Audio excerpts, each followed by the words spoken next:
Hey guys, it's Caden. Welcome to another Autism Digest interview, where today we have someone who I'm very excited to talk to. In my autism class I'm taking for my final year of college, we had to watch a documentary called Loving Lampposts. I thought the content of the documentary was so compelling, it was only right to feature one of the parents that was in that documentary, the amazing Ralph Savarese. Thanks for coming on, Ralph. My pleasure. All right. For those that may not have seen the documentary, do you mind telling a bit of your story in your own words to start us off? Sure. 27 years ago, I adopted a 6-year-old non-speaking boy with autism from foster care in Florida. I had been his big brother, just volunteering, and before I knew it, I was the guardian ad litem, and before I knew it, I was in a position where I was asked if I wanted to become his dad. And when we met DJ, um, he carried the label, and I say label on purpose, of profound mental retardation, and there should be always be scare quotes around that term. I didn't believe it. I knew he couldn't speak, but the way he interacted with me, I'll give you one example. Driving around in the car, I have a terrible sense of direction.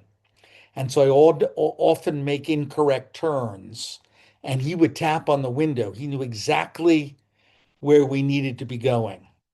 And so I knew he had some struggles. There's no doubt about that. I couldn't tell whether they were related to foster care and some of the abuse he suffered. I knew he had trouble communicating because no one had given him any kind of communication system. Anyway, jump ahead. My wife and I immediately included him in a regular classroom in Florida and then in Iowa, where we moved 3 years after adopting him. And by about sixth grade, he had caught up, if not surpassed, the other kids.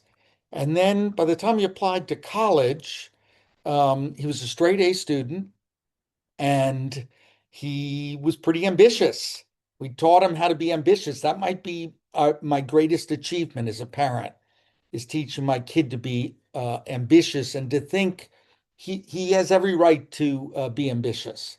And so he was the first student admitted into a highly selective college called Oberlin College. And he wanted to go to Oberlin because it had accepted the first African American female student in the United States. And it was the first to implement, it had no race-based, anti-race-based policy whatsoever. DJ ended up graduating Phi Beta Kappa from Oberlin with a double major in anthropology and in creative writing. And in his last couple of years, he made a film that ended up winning. He was the star and co-producer that ended up winning a Peabody Award, and it's called Deej. That's our nickname for him. His name is DJ, so we call him Deej. And it's a tremendous story that follows his inclusion journey, starting going all the way back, but focuses on his high school years and a couple of years into college. And now he runs an organization called the Lives in Progress Collective through a disability organization that's called the Alliance for Citizen Directed Supports. And he's been working on making a digital map of the United States so that if you hit on a particular town, let's say Toledo, Ohio, up would pop um, self-advocates, people telling you how to find good doctors, employment, and housing, who have been the teachers in that community or receptive to inclusion. And the map is ever growing. So that, let's say you have a kid with any kind of disability, not just autism, and your job has you suddenly moving to Orlando, Florida. What are your resources? Because families on average spend a year to 2 years floundering when they come to a new city, trying to reproduce the supports they worked really hard for where they were coming from. So he does that now. He does a bunch of other stuff now. He's published 3 books. He's really a superstar. You should definitely interview him. He's something else. I, I'll definitely try to get him on here soon. He definitely sounds awesome, and I'm glad of how far he's come. I was gonna ask for you what your experience was like as a parent, but you answered that beautifully. I think no matter whether the child is neurodivergent or not, a big problem with my generation is that we aren't ambitious enough, and the ambition we do have is all whininess about certain issues. If we Yeah, were to teach our children early, this new generation, how to be ambitious and not be afraid to take risks, we would yeah. be able to solve half the world's problems. So I'm glad you implemented that lesson earlier on, which transitions beautifully into the next question for you. What motivated you to participate in Loving Lampposts, and what did the experience mean to you personally? Well, so if you go back to when that documentary came out, I think it's around 2008, 2009. Um, the concept of neurodiversity is still pretty fresh at that moment.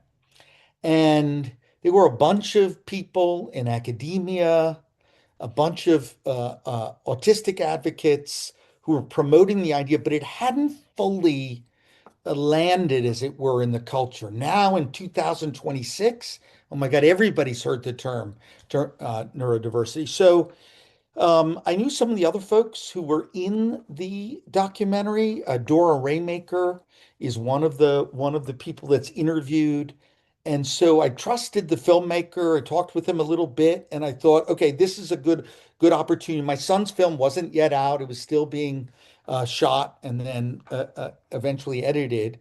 So I thought this is a chance for people, outside of the folks who buy books about autism, let's say, to hear about a very different approach and actually to frame the idea of idiosyncrasies, right? The subject of that film loves lampposts. He digs lampposts. Well, so what? I dig all sorts of things that some people might think are weird. It has nothing to do, it doesn't mean anything beyond that's the particular interest or fascination of the individual.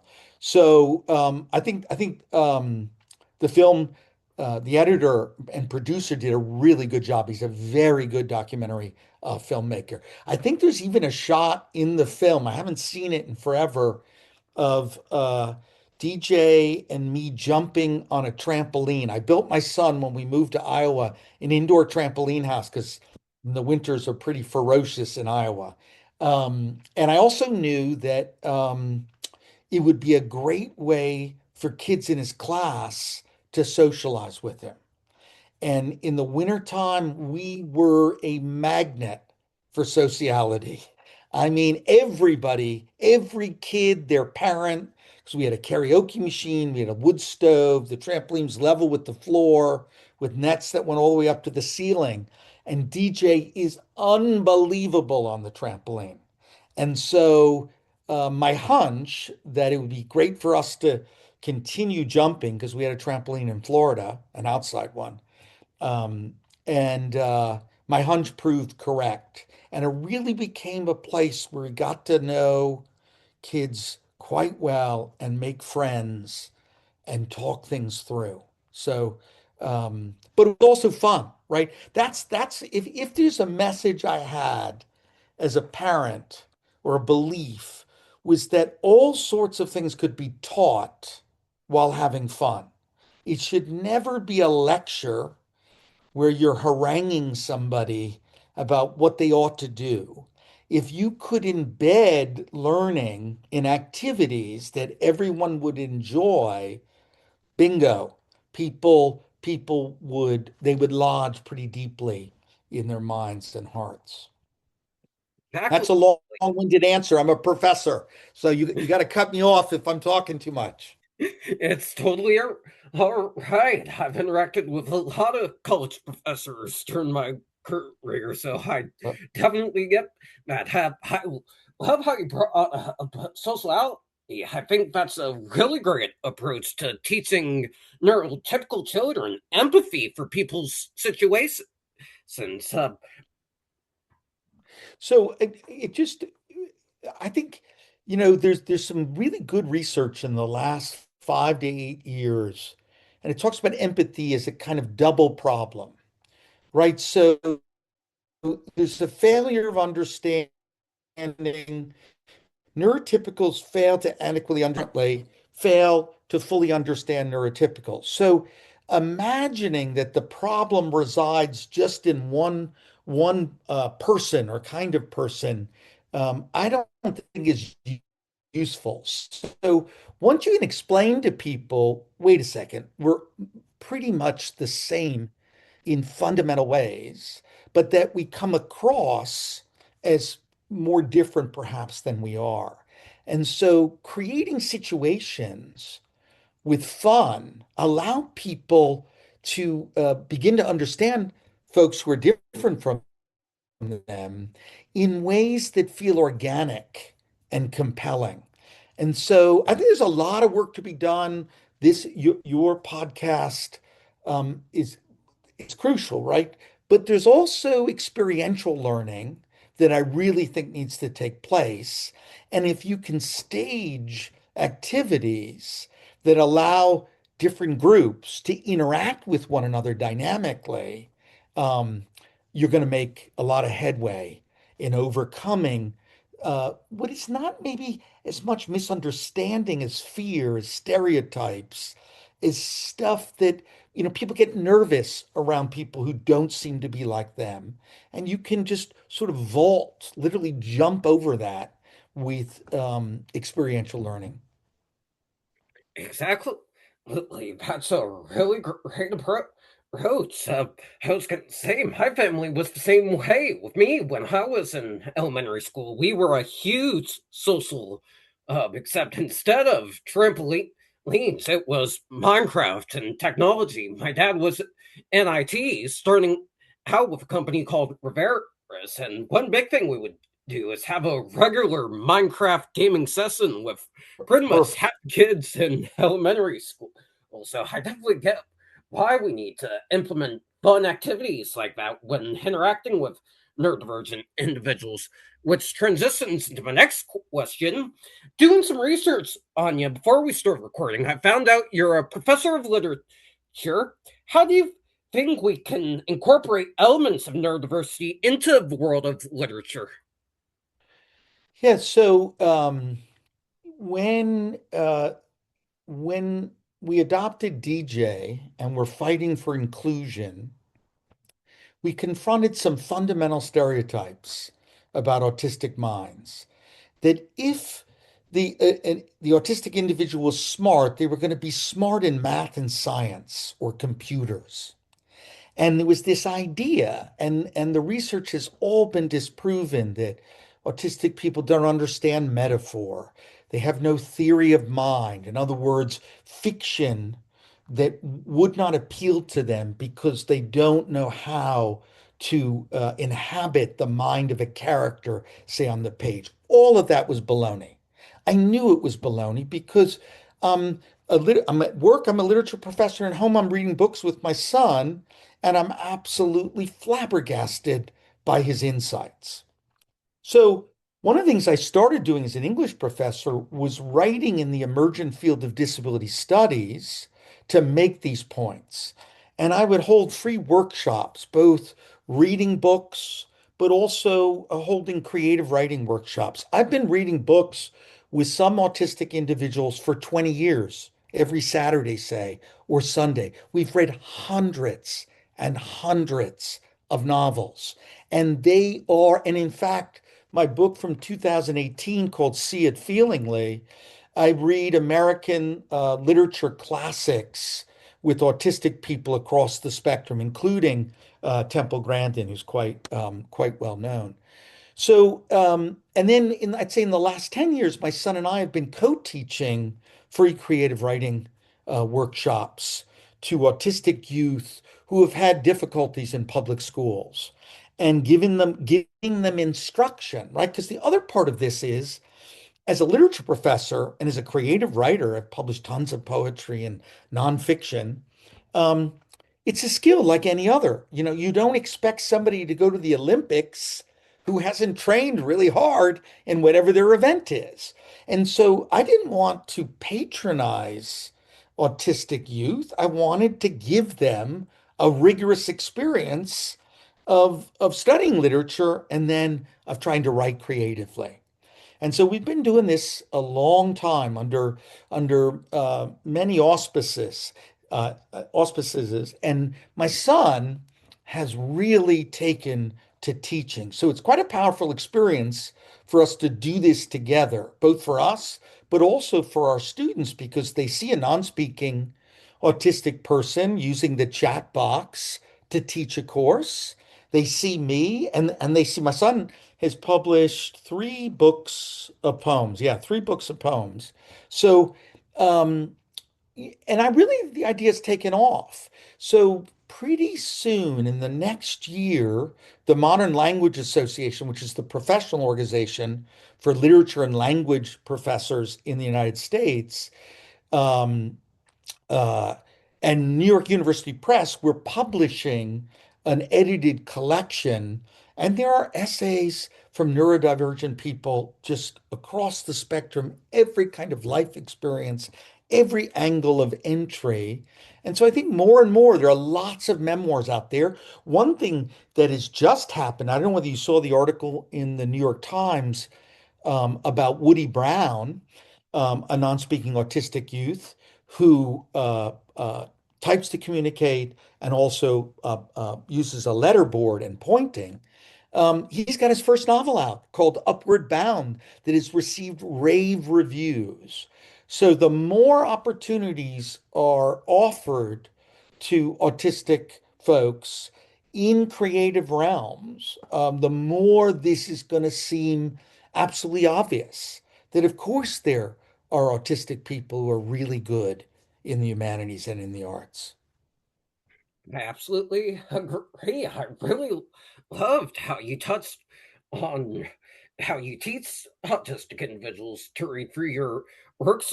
I know throughout my academic career, literature has had a profound impact. One specifically was Catcher in the Rye by J.D. Salinger, Yeah. which I have read about 7 times now. Now, it's been a while since I picked it up, but that was my favorite book. I agree. We need to combat those metaphors and those stereotypes more, which leads to my final question. In an interview, you stated that autism needs to be treated with respect. How can we revive that message in 2026 in a divided society? Yeah. So that was my son's line I was quoting. So when he was 14 years old, CNN was doing the first documentary on neurodiversity. And Sanjay Gupta, the neurologist, great guy, really open, is interviewing DJ, and half the documentaries, people saying, okay, autism needs to be treated medically. Sure, there are aspects of autism, anxiety, for example. We're not against treatment, but DJ turned that line. So Gupta says to him, DJ, should autism be treated? He waited 2 seconds, took a deep breath, types yes, waited again, and then typed out treated with respect. And at the time, that's 2008, that comment went literally around the world. This is in the early days of super viral comments.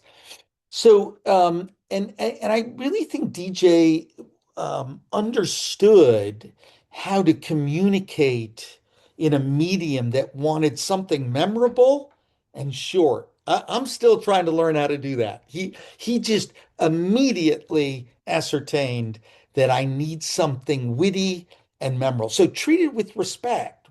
What would that mean?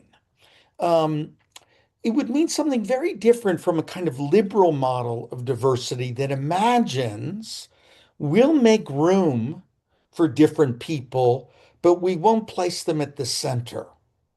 I think to treat somebody with respect is to place them at the center and to learn from them. especially people who have occupied this center, whether we're talking about white people, upper middle class people, whatever, straight people. We have a lot to learn about diversity of all kinds. So part of it is that.